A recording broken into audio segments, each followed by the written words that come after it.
तो नंद बाबा ने कहा कि जब गर्गाचार्य जी ने इनका नामकरण संस्कार किया था तो कहा था नारायण समो गुणहि, इनके जो गुण होंगे वो किसके समान होंगे? नारायण के समान होंगे इनके गुण। तो ठाकुर जी ने कहा, वो नंद बाबा से ब्रजवासियों ने कहा, अब भगवान होगो तो अपने लाए होगो।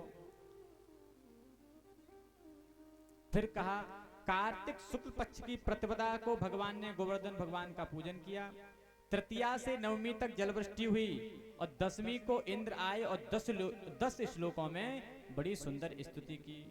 जब इंद्र ने कहा अब तो ब्रज पूरा बह गया होगा, जाओ देखकर आओ भैया क्या हो रहा है ब्रज में, तो दूत आए, महाराज बोले वहां ब्रज में तो धूल उड़ रही है भैया, कोई नहीं बहा है। तो इंद्र समझ गया ये साक्षात भगवान है, कोई और नहीं है। तो इंद्र आज गाय के साथ में स्तुति करने आया है और स्तुति कर रहा है, विशुद्ध सत्वं तव धाम शांतम तपोमयं धत्तरजस्तमस्कं मायामयोऽयं गुणसंप्रवाहो न वेद्यते ते गृहणानुबंध। बड़ी सुंदर स्तुति की। कहा हे प्रभु आप तो परम शांत हैं, परम शक्ति स्वरूपा हैं, आप तो सत्गुण में स्थित हैं, यह प्रपंच तो मायामय है, आपके स्वरूप का ज्ञान न होने के कारण ये हमने कुकृष्ट किया है, आप हमें माफ कर दीजिए। हमें आपका ज्ञान नहीं था इसलिए आप हमें माफ कर दीजिए। तो गाय को साथ में लाए हैं, तो गाय को साथ में जब देखा तो भगवान ने माफ कर दिया। अगर भगवान को सबसे प्रिय नाम, भगवान को सबसे प्रिय है तो क्या पता है? भगवान को गाय सबसे ज्यादा प्रिय है, गैया मैया है वो सबसे ज्यादा प्रिय भगवान को है। इसलिए कहते हैं अपने घर में एक गैया मैया अवश्य रखना चाहिए। अब गांव है यहाँ तो सब लोग रख सकते हैं गैया मैया, और ऐसी नहीं कि दूध वाली गाय रखें, देसी गाय रखें अपने घर में। अगर किसी के जहाँ व्यवस्था नहीं है तो रोज 1 रुपया 2 रुपया 5 रुपया जो हुआ करे वो निकाला करें। महीने में निकाल सके तो महीने में निकालें, 2 महीने में निकाल सके 2 महीने में निकालें। और ऐसी जगह दान कर कर आवे वो पैसा का जहां गौ सेवा अपने आंखों से दिख रही हो, वरना आजकल गौ सेवा के नाम पर ट्रस्ट बन रहे हैं और झूठ में लोग बोलते रहते हैं हमारे यहाँ इतनी गौ सेवा हो रही है, हमारे यहाँ इतनी हो रही है, केवल पैसा कमाना रह गया है। तो महाराज उनके ऐसे कर्म होंगे ध्यान रखना, पर आपका धर्म तो बेकार गया। इसलिए ऐसी जगह सेवा करें जहां तुम्हें दिख रहा हो कि हाँ ठाकुर जी की सेवा हो रही है, यहाँ गैया मैया की सेवा हो रही है, ऐसी जगह धन का दान अवश्य करना चाहिए। जो काम हमारा, अब लोग मालूम क्या कहते हैं, लोगों की विलक्षण बात है, लोगों की विलक्षण बात यह है, लोग कहते हैं अरे संत महात्माओं पर किसी बात की कमी है, संत महात्माओं से ज्यादा पैसा किसी पर है। तो एक बात सच बताएं, गाय पालना ये किसका कर्तव्य था? हम सब लोगों का कर्तव्य था या नहीं था? जब आप ही लोग गाय गैया मैया को छोड़ दोगे, जब संत बीड़ा नहीं उठाएंगे इसका तो कौन उठाएगा भाई? संत नहीं उठाएंगे तो कौन उठाएगा? फिर गैया मैया इधर उधर डोलेगी। और लोग कहते हैं अरे वहां तो इतनी सेवा हो रही है, संतों पर पैसे की कमी है। और वो संत लाएंगे क्या, कहां से? क्या संतों की खेती है कहीं? बताओ, संतों की कहीं खेती तो है नहीं, या किसी के खेत में पावड़ा चलाने के लिए जा रहे हैं? ऐसा तो नहीं है ना। लाएंगे किससे? आप लोगों से ही मांगेंगे। अब वो संत आप लोगों से पैसा मांगते हैं, कुछ धन मांगे या भूसा मांगे या रातब के लिए कुछ मांगे, तो लोग क्या कहते हैं, अरे वो संत मांगते रहते हैं। भैया भैया गैया की सेवा कर रहे हैं, मांगेंगे क्यों नहीं भैया? जब आप लोग सेवा नहीं कर सकते, संतों ने बीड़ा को उठाया है, तो संत तो मांगेंगे भैया, क्यों नहीं मांगेंगे? इसलिए सच्चे संत और अच्छे संत के ही हित में दान करना चाहिए, उन्हीं के संरक्षक में भगवान के लिए दान करना चाहिए, ये ध्यान रहे। तो गाय को लेकर आया इंद्र, जब इंद्र गाय को लेकर आया तो भगवान ने माफ कर दिया। भगवान कहते हैं इंद्र जो ऐश्वर्य में धन संपत्ति में मद में आ जाता है महाराज, उसका मैं धन समूल नाश कर देता हूं। आपने देखा होगा बहुत लोग होते हैं, किसी के पास धन हुआ, 2-4 गाड़ी हुई, बंगला हुआ, तो उसके चक्कर में आकर के लोग किसी को देखते नहीं है। गरीबों को महाराज बचा के चले जाते हैं, गरीबों की ओर देखेंगे ही नहीं, संत महात्मा को मानेंगे ही नहीं। थोड़ा सा पैसा क्या हो गया महाराज, उसके बाद ये कहते हैं अरे कथा कीर्तन होगी, गरीबों की होगी, अमीरों की नहीं है। महाराज ध्यान रखना, समूल नाश हो जाएगा उनका। जो पहले बाबा दादे परदादे कमा के रख गए ना, वो भी नाश हो जाएगा किसी न किसी दिन। इसलिए कहते हैं चाहे कितने भी पैसे वाले हो जाओ तुम, चाहे कितने भी वाले धन दौलत वाले हो जाओ, चाहे कितने भी जमींदार हो जाओ, चाहे कितने भी बड़े व्यापारी बन जाओ, लेकिन भगवान से आस्था कभी मत तोड़ देना। जिस दिन तुम्हारी भगवान से आस्था टूट जाएगी, उस दिन तुम्हें पूछने वाला कोई नहीं होगा। कुछ दिन तो आनंद करोगे।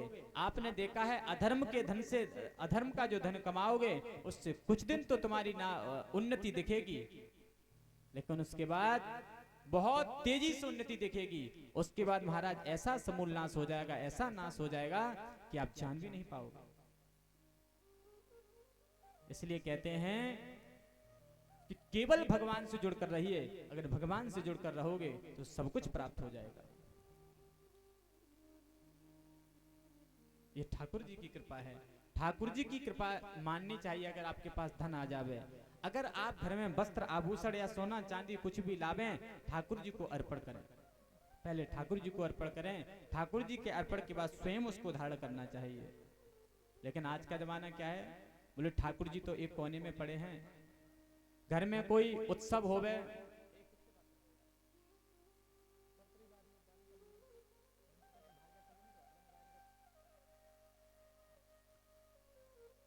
अगर घर में कुछ आवे, वस्त्र आवे, आभूषण आवे, कुछ भी आवे, भगवान के लिए दान करना चाहिए, भगवान के लिए करना चाहिए। अगर कोई खेती भी करें, व्यापार भी करें, तो ये समझकर करना चाहिए ठाकुर जी के लिए कर रहे हैं। हे ठाकुर जी, हमारे घर में अन्न होगा या धन आवेगा, तो हमारे घर में जितना अन्न होवे उतना धन आवे, सब संतों की कृपा से आएगा। हम संतों को जिमाएंगे, ब्राह्मणों को बुलाएंगे घर में, उनकी सेवा करेंगे। ठाकुर जी हमारा घर भरपूर रहे, ऐसा मन में भाव होना चाहिए। अगर ऐसा मन में भाव रहेगा तो मान लीजिए आप कहीं भी चले जाइए, आपकी हर जगह नामधरी होगी। किसी व्यक्ति से द्वेष भी मत करिए भैया। द्वेष करके क्या चला जाएगा तुम्हारा? किसी से द्वेष करोगे, किसी के प्रति ईर्ष्या करोगे तो क्या होगा? कुछ होने वाला नहीं है। कलयुग में 100 वर्ष की अवस्था होती है। कितनी होती है? 100 वर्ष की अवस्था होती है। और 100 वर्ष की अवस्था में 50 वर्ष तुम सोने में और कामनी के साथ व्यतीत कर देते हो। कर देते हो या नहीं कर देते हो? अब कितनी बची तुम्हारी उम्र? 50 वर्ष। 50 ही वर्ष बची, नहीं बची? अब 50 वर्ष में 80 के पार हुए व्यक्ति, उसके हाथ पैर काम नहीं करते हैं। क्या करते हैं? हाथ पैर काम नहीं करते हैं, हाथ पैर करना काम बंद कर देते हैं महाराज। अब कितनी उम्र बची? 30 वर्ष। 30 वर्ष में 10 वर्ष बचपन की निकाल दो आप। कितनी? 10 वर्ष बचपन की निकाल दो। अब कितनी बची तुम्हारी?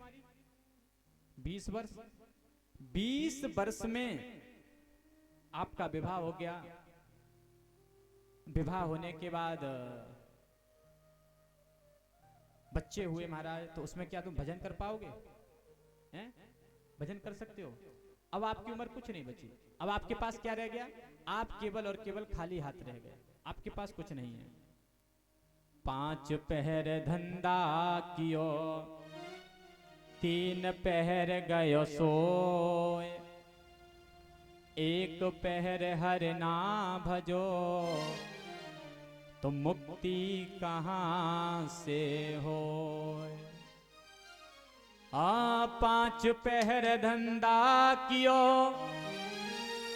3 पहर गयो सोय, और 1 पैर हर ना भजो, तो मुक्ति कहाँ से हो? व्यक्ति दिन भर काम काज में रहता है महाराज, काम काज में लगा रहता है। अब सब शाम को आएगा तुम्हारा न्यूज खोल लेगा, न कि हाथ पैर धुल करके भगवान का भजन करेगा। इसलिए कहते हैं घर सुबह जावे तो भजन करके जावे और शाम को आवे तो भजन करवे जरूर, और करना चाहिए भैया, ये नियम है। गोविंद मेरो है, गोपाल मेरो है, गोविंद मेरो है, गोपाल मेरो है, श्री बांके बिहारी नंद लाल मेरो है, श्री बांके बिहारी नंद लाल मेरो है, गोविंद मेरो है, गोपाल मेरो है।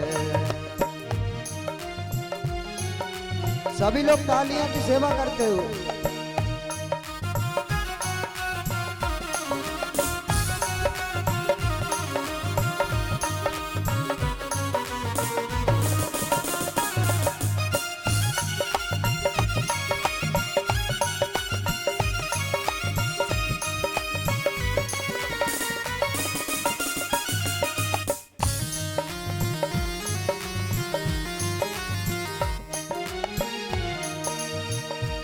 श्री बांके बिहारी नंद लाल मेरो है,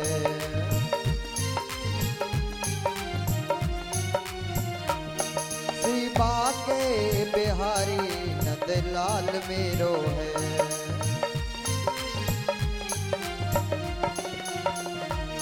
गोविंद मेरो है, गोपाल मेरो है,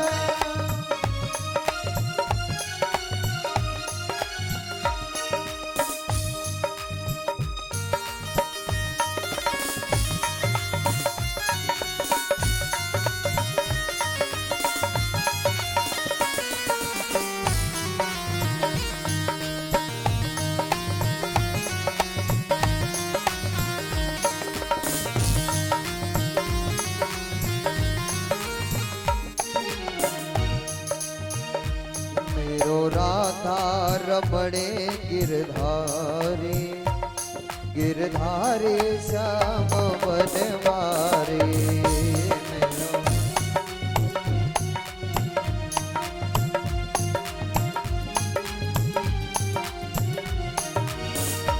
गिरधारी श्याम बनवारी,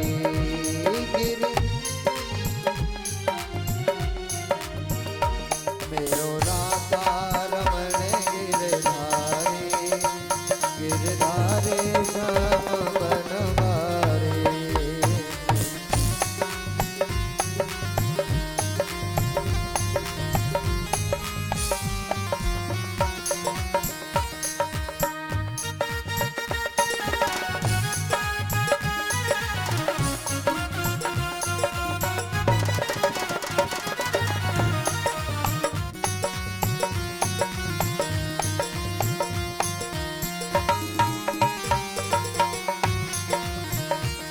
मेरो राधा रमण गिरधारी, गिरधारी श्याम बनवारी, मेरो राधा।